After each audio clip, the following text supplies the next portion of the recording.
This is the black man. And listen, whenever I want to look at good Caribbean culture and want to listen to good Caribbean music, I always listen to CultureShare. You do the same.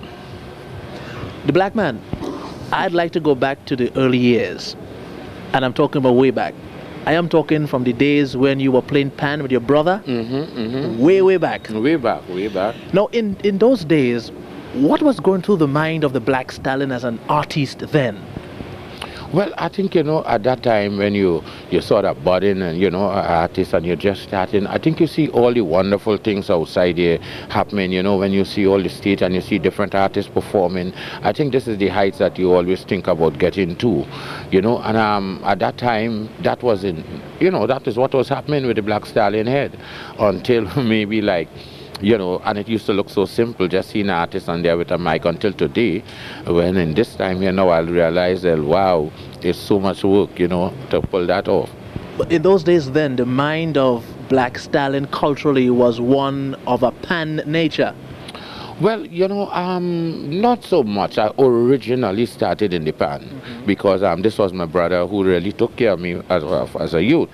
But like somehow between that, I did a little of dancing, a little of the poetry thing. And not until maybe I came across a guy by the name of Successor and Pretender did I realize, this thing that I have, that I want to put out there in terms of the art and the culture, that Calypso is the medium that I should use to do it.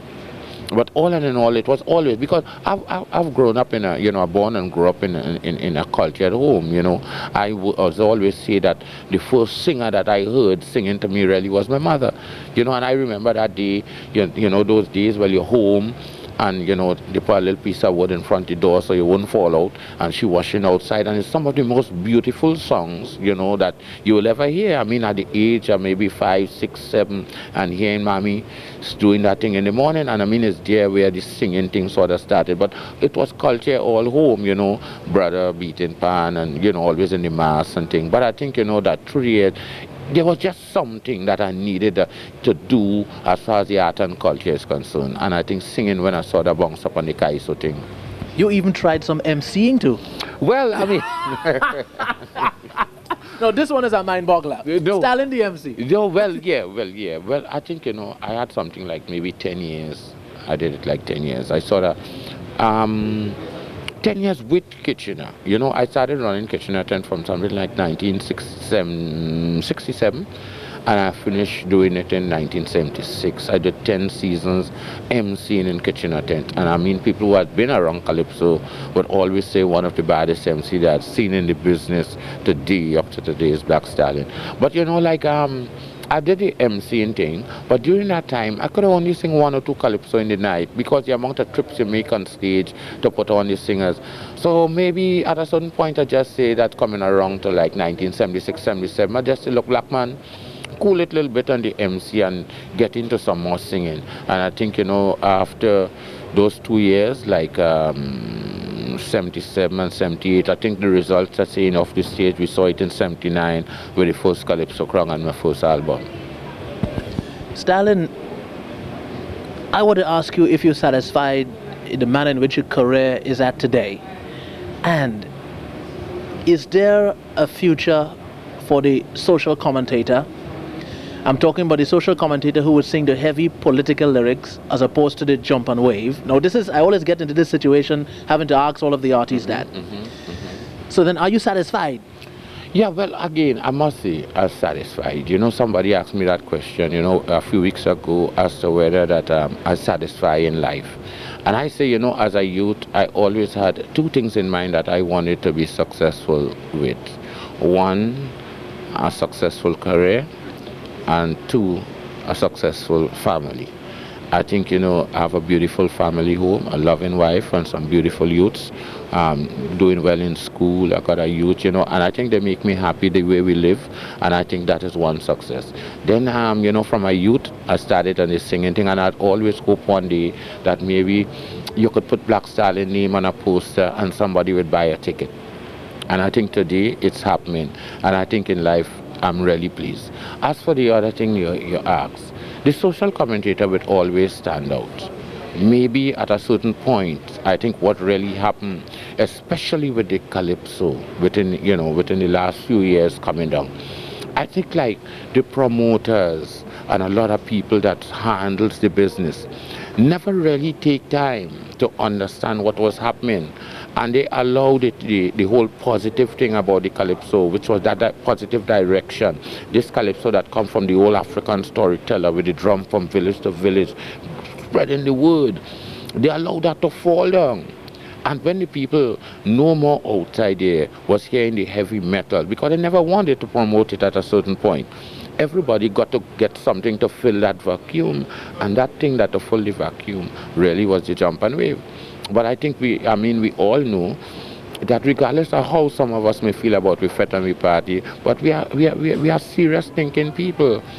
And around us is problems every day, and we all deal with it every day. So maybe we'll go out on Saturday night and jump and wave, and it may looking like it's a whole other thing, but I think the calypso audience outside there are very serious people. I mean, hence the reason why, a calypso fan, when you look at to understand, and a calypso fan really is like a middle-aged or elder, somebody who understands what the calypsonians say and what is the messages in it. I think if at a certain point you don't understand a couple things, you wouldn't be able to comprehend certain things in the calypso. Would you say the promoters have failed the audiences in not being able to bring the old-time calypsonians to the forefront so that people can really get a taste of what it was then? Okay, for instance, on the international market, you would not see a King Fighter, you ain't gonna see a Pretender, you ain't gonna see a Terror really singing, because the promoters are not seeing it fit to employ this kind of calypsonians. So the people that are living in the North America and the Europe who are going to calypso shows are not being fed this kind of calypso by these calypsonians who are the pioneers. So have they failed us? Yes, I think a whole lot too. A whole lot, and I look at it, within the last few years in Trinidad, we've been having every year, a series of concerts where we find, like I just came out of a concert on Saturday night in San Fernando, and it was like 17 songs with Roy K. Band, and I've heard David in concert home, 15 and 16 songs. I've heard Choctaws in concert, and I think nobody never sell the artist this way outside. What we sell is just the art form and not the artist. So then we bring 19 calypsonians to do one show, and nobody never really understands what's going on. And the calypso, same as the record. You hear one tune from the record, and not until 2 years after you hear another song, you say that was on that record too. And this is the thing. I mean, we have been failed by some of the promoters a whole lot. So the promoters are actually seeing it through the eyes of the hit calypso instead of the calypsonian. Well, I'm still trying to find out that thing, what they call in the hit calypso, yeah? Because I think like, a lot of people get popular and hit tie up, I think that we have a lot of popular songs happening there, but I can't remember when that the artist himself ever went home with a fat check. So then it have something wrong outside there, something that we see that ain't happening. Because so far, the only checkbook that the fellow that we see go home with a check is Arrow. And Arrow had us to take something like more than 10 years promoting one song for 10 years to carry home some money. So it's not a quick thing like do an album this year and do an album next year and do. If you want it, you want to make something out of this, you've got to promote your stuff properly. So then if the audience ain't buying calypso records, the audience not buying the CDs, why continue to make records and the CDs? Well, you see, again, nobody is saying that they're not buying.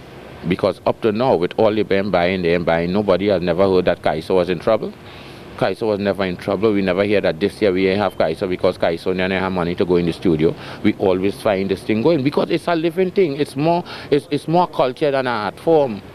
It's a living thing, and we're always going to have these things happening. You're going to always find, I mean, since we long before we born, Kaiso singing, and we can dead and leave it singing because it's a whole way of life. You understand what I mean? And these things go. It's not to say that the records, are not selling. We sell as far as the market is concerned. But to jump over into the big ones, we are able to do that because a lot of the promoters, again, do not understand the whole recording business. And everybody just seems to think that you could just come in the recording business and make a whole mint. And they don't want to understand that this is a business that has been put together by people for years. It's a billion-dollar business. It's a business with some of the most educated set of people in it, the slickest set of people, the smartest set of people. I mean, it's not something that just run haywire, that you could just pick up a record and go out there and sell 1 million. I mean, that don't happen. You know, I mean, you gotta work. I mean, nothing. This is a country, a community is the world. I mean, you have people from Japan selling thousands of records here in America, you know. I mean, you have people from Australia selling records in America. You have people from all of in Israel making records and selling here. I mean, it's not only our music, you know, and we just a little spot in the thing. And our music could never be, you know, get big unless the communities, that is the Calypso communities outside, sort of take it up and start to deal with it.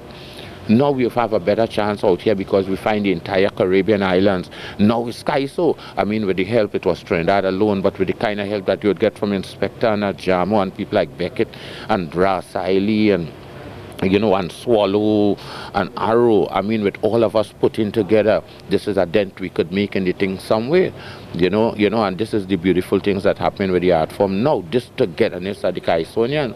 So, you know, like Stalin and Arrow, it's just people from Trinidad and Montserrat, and if Rasaili, it's Barbados too, and if, you know, and if Inspector the Grenada too. And I mean, this kind of force, bring the record, more records per year, whole year is record, because after Trinidad records, here come Grenada records, St. Vincent records, and this is what we need to do. And I think, you know, with, you know, spreading this to the communities, and again, within the last 10 years, a lot of people leave the Caribbean and set up shops all in different areas, and they need servicing, you know, so like we gotta go and service this thing, and I think with the help of these kind of people outside there that has left, you know, playing major part in this society here, I think, you know, the more that the society, you know, that we climb in this one, is the bigger the music will get, but the music just can't get bigger than the community itself.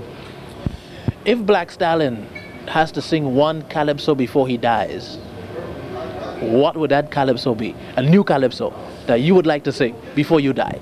A new calypso? No, I ain't trying to put goat mouth on you. No, at all. I would really like to sing a calypso right now to eliminate racism. If I had one thing that I could do now, is get away this true racism away. I think that has brought this world into, you know, a chaos, because when people don't realize that it has something that I could do that you can't do, like something you could do that I can't do, and then we got to put it together to make it happen. And I think, you know, racism bring this kind of thing where people think that there's the whole world and they could do it all, and not seeing what they can do and another man could do it, so we got to get together and make it happen. It's an abomination, this thing they call it pigmentation. Yeah, true.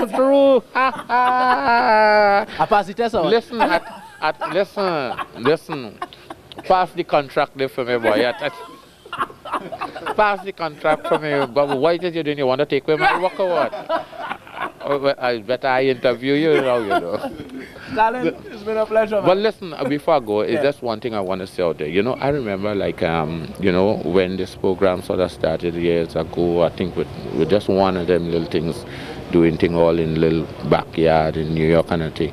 And a couple of weeks ago, I was in London, and I saw CultureShare there, Canada and a thing. And I think it's a beautiful job. And I think, like, I want to say again, thanks to Ben and all the brothers who have been working so hard to sort of carry the art form outside there then.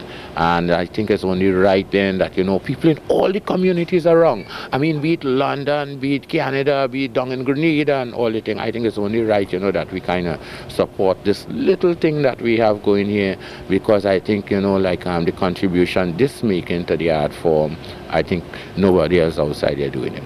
So I want to say lots of love to you and the company and all the people around, and keep the flag flying high. One love. One love all the time. All right.